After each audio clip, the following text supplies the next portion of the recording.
예, 안녕하세요. 세종시 전동면 노장리에 있는 관음산 자비정사 서일로입니다. 우리 불자님들이요. 어려움과 곤경에 처해 있을 때일수록요. 믿을 것은 오직 자기 자신밖에 없다라고 하지요.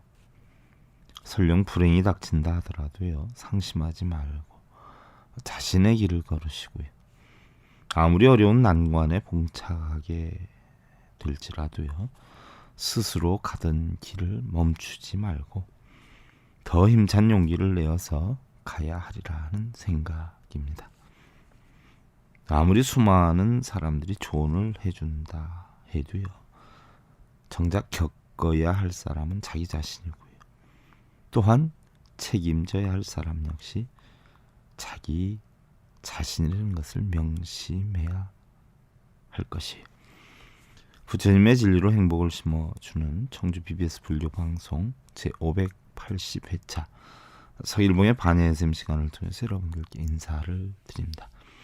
오늘은 초발심자경문 33번째 시간인데요. 오늘부터는 원효 대사가 지으신 발심수행장, 발심하여서 수행하라 하는 것에 대해 살펴보도록 하겠는데요. 발심수행장은요, 먼저 마음을 일으키고 다듬어서 생각하는 그런 발심과 또한 닦아서 행동하고 실천하는 수행의 내용으로서요. 보살의 마음을 일으켜 깨달음에 안욕따라 삼맥 삼보리를 얻으라 하는, 안욕따라 안은 없다고, 욕따라는 상이고, 삼은 바르다, 맥은 평등하다, 삼은 바르다, 보리 깨달음, 무상 정등 정각, 가장 바르고 보편타당한 바른 깨달음을 얻으라는 원효대사의 간곡한 글이에요. 수행이라는 것은요, 바로 먼저 애욕을 끊고 고행을 견딜 줄 알아야 한다. 즉 수행이라는 것은요, 여러분들은 다 절하고 염불하고 진언하고 독경하고 사경하고 참선하고 이거를 수행으로 하는데, 참된 수행은 바로 뭐예요? 우리 마음속에 있는 탐진치를 끊고 애욕을 끊고 바로 고행을 견딜 줄 아는 것을 우리는 수행이다 이렇게 표현을 하는 것이죠. 그래서 애욕을 버려라와 첫 번째로, 두 번째로는 출가 수행하는 내용의 교훈인 참다운 발심을 해라. 그리고 흐르는 세월은 화살과 같이 빠르니 부지런히 수행해야 한다는 내용의 수행을 미루지 마라의 내용으로 구성이 되어 있어요. 해동사문이다라고 하는데요. 그 당시에는 바로 바다의 동쪽에 있다 해서 우리나라를 해동국이다 이렇게 표현을 했죠. 사문이다라고 하는 것은요, 바로 출가자를 뜻한다라고 말씀드렸고요. 원효 스님은요, 신라 진평왕 39년 즉 617년도에 경북 경산군 자이면 불지촌에서 탄생하셨다 그래요. 그의 어머니가 큰 별을 품에 안는 꿈을 꾸고 잉태를 해서 모친이 그를 낳으려고 친정으로 가다가 밤나무골에 밤나무 아래에서 출산을 했는데, 어머님은 그를 낳고 며칠 만에 돌아가시고, 아버지 역시 원효 대사가 채 3살도 되기 전에 낭비성 전투에서 전사를 해서 할아버지 손에서 자랐다고 그래요. 어려서 일찍 서라벌 남일의 흥륜사에 출가를 한 원효 스님은요, 그 당시에 법장 스님 밑에서 20여 년 동안 경율론 3장을 두루 섭렵을 했고요. 영취산, 반고사, 낭지법사 문화에서 초장관문과 안신사심론을 지었고요. 이때의 낭지법사 문화에 있을 때 의상대사가 찾아오게 돼가지고요. 뭐 의상대사하고는 8, 9살 정도 차이가 나는데, 의상대사와 함께 공부를 하게 되었죠. 그때에 이제 공부를 마치고 백제의 보독 화상 문화로 들어가게 되어서 그 보독 화상 밑에서 열반경과 유마경을 공부를 했는데요. 유명한 얘기가 있죠. 보독국사는 당시 그 신라의 연개소문 장군이 불교를 탄압하고 유교와 도교를 섭렵하던 시대, 도교를 장려했던 시대죠. 왜냐하면 불교는 생산활동이 금지되어 있다 보니까요. 자꾸 불교의 스님들이 늘어나다 보니까 국가적인 어떤 문제가 형성이 돼서 사찰에다 전부 뭐예요? 서원으로 다 만들어버렸어요. 그래가지고 바로 보독국사가 화가 나서 백제로 귀화를 하죠. 그래서 백제의 국사로 가게 된대요.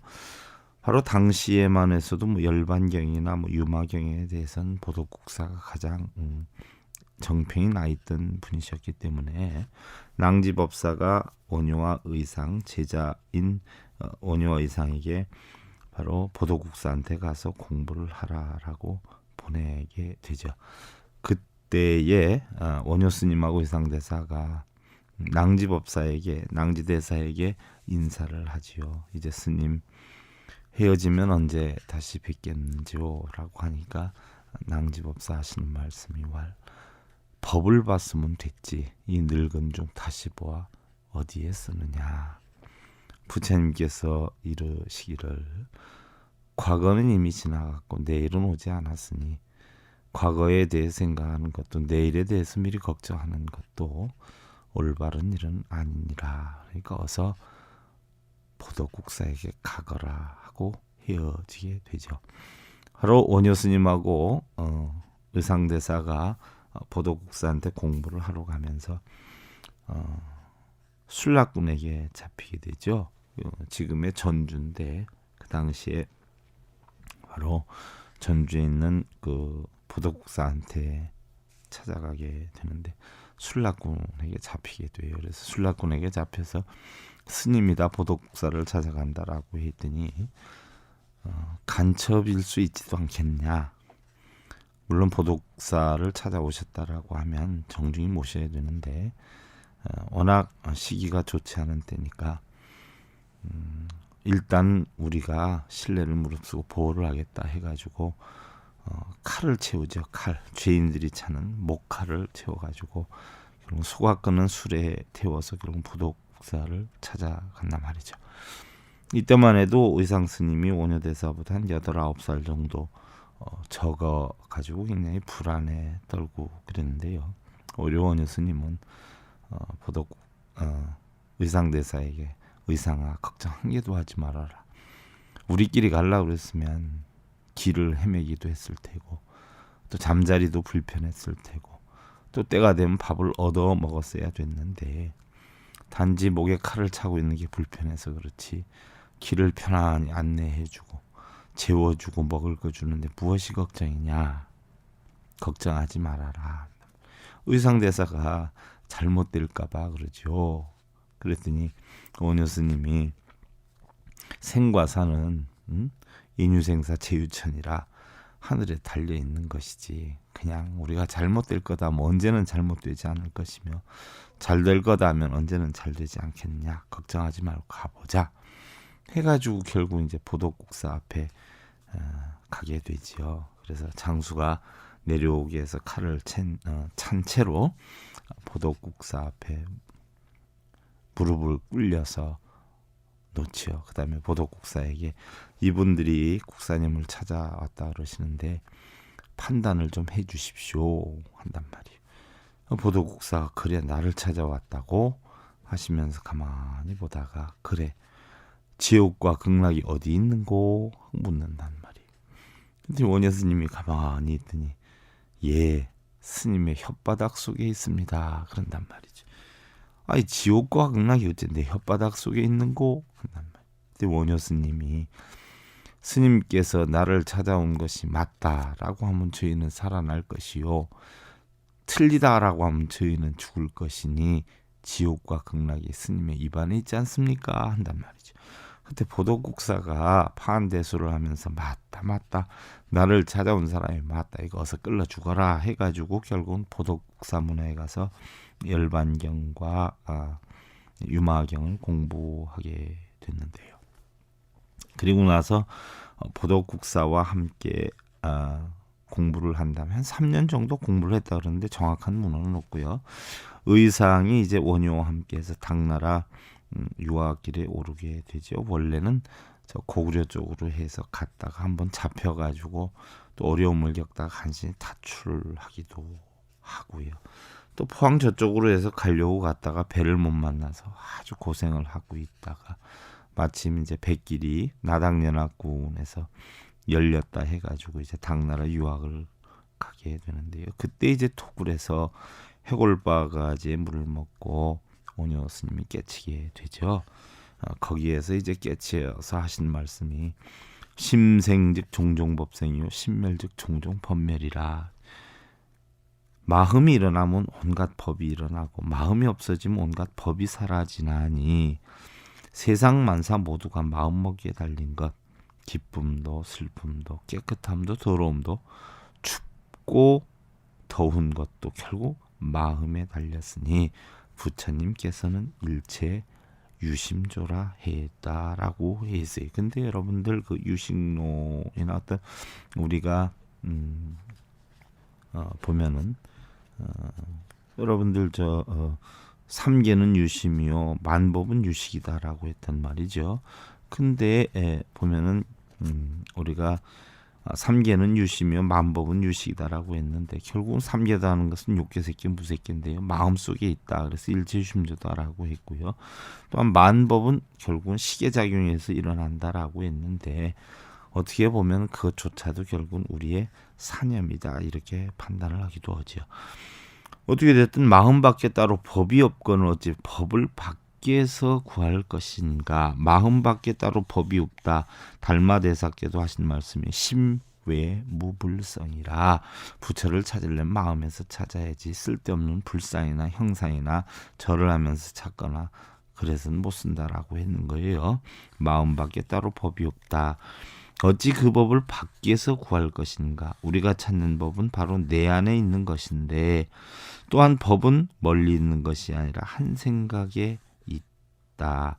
내가 이제 그것을 알았으니 구태여 멀리 당나라까지 갈 필요가 있겠느냐 해서 원효는 그 길로 다시 서라벌로 돌아오고요. 서라벌이라는 것은 여러분들 그 기원정사가 있던 인도의 수도 바로 슈라바스티가 그대로 와서 쓰여진 것이다 이렇게 표현을 하죠. 그 다음에 서라벌로 돌아와서 하상주에 은거하면서 무려 240여 권의 저서를 남겼는데 현재까지 보존되어 있는 것은 23건 정도에 지나지 않는다라고 하죠. 당시에 왕비마마의 병을 고치기 위해서 백고자법에서 금강산매경 소를 강설을 하고 본의 아니게 3일간의 요속궁 생활로 아들 설총을 얻었고요. 그때부터 속인 목장에 번거지를 쓰고 귀족에게만 국한되어 있던 불교를 탈피해서 계급사회의 틀을 깨고 농부나 거린 천인에 이르기까지 불법을 전파하는 데 앞장서 우리나라 제1의 노예 해방운동의 사상가이기도 했죠. 세계적으로 우리나라의 가장 큰 스님으로 현재까지 남아 있고요. 아직까지 외국에서 그분의 쓰신 책을 논으로 인정해 주는 책은 거의 없어요. 우리나라에도 논으로 인정된 건 한 권도 없는데 바로 원효 스님이 지으신 금강산매론 소라 그러죠. 원래 논보다 작은 걸 소라 그러는데 논이라고 하지도 않고 금강산매론소 해가지고 원효 스님이 금강산매론소 하나만 논으로 인정을 받고 있고요. 그 외에 다른 스님은 한 분도 인정을 못 받아요. 그래서 외국에서는 우리나라에는 원효 스님 한 분뿐이 안 계신 걸로 기록에 남아 있습니다. 당시 일본이나 중국에서도 원효 스님의 저술한 내용의 책으로 사본을 떠서 승려들의 지침서로 활용했다는 기록이 있고요. 여기에 있는 이제 발심수행장은요 분황사에서 저술한 걸로 알려져 있는데요. 원효 스님께서는 신라 31대 신문왕 6년 즉 686년 3월 금음날 이 땅을 극락 삼아서 혈사에서 열반에 드셨는데 그때가 세수 70세의 일이었다. 원효 스님께서는요 사실은 뭐 송고승전이나 또 일본서기 우리나라의 역사에 가장 많은 부분에 대해서 훌륭하게 서술이 되어 있는데요. 아직까지도 뭐 외국에서는 우리나라에서는 원효 스님이 가장 훌륭하다 이렇게 정평을 하고 있고요. 과연 그 스님께서 쓰신 논소가 참 우리나라의 원효 스님 한 분뿐이 남아 있는 것이었기 때문에 안타까운 부분이 적지 않아요. 자, 내용에 대해서는 여러분들 다음 시간에 살펴보고요. 우리 불자님들 비록 어려운 일을 할지라도 매사 기쁜 마음으로 일들 하시고요. 가시밭길을 가야 할 여건이라도요. 어차피 가야 할 길이라면 유쾌하게 부딪히는 것이 좋으리라는 생각이죠. 물론 편하지는 않겠지만요. 세상에는 쉽지 않은 일도 없고 중요하지 않은 일도 없고요. 또한 가치 없는 사람도 없고 가치가 없는 일도 없다 하는 생각이고 보니까요. 그냥 묵묵히 기쁜 마음으로 일을 하고 부딪혔으면 하는 생각이기도 합니다. 우리 불자님들 여여함으로 행복 가득한 날들 만드시고요. 내일 다시 뵙기를 기원드리면서요. 그동안 관음산 자비정사 서길봉이었습니다. 감사드립니다. 여러분들 승부하십시오.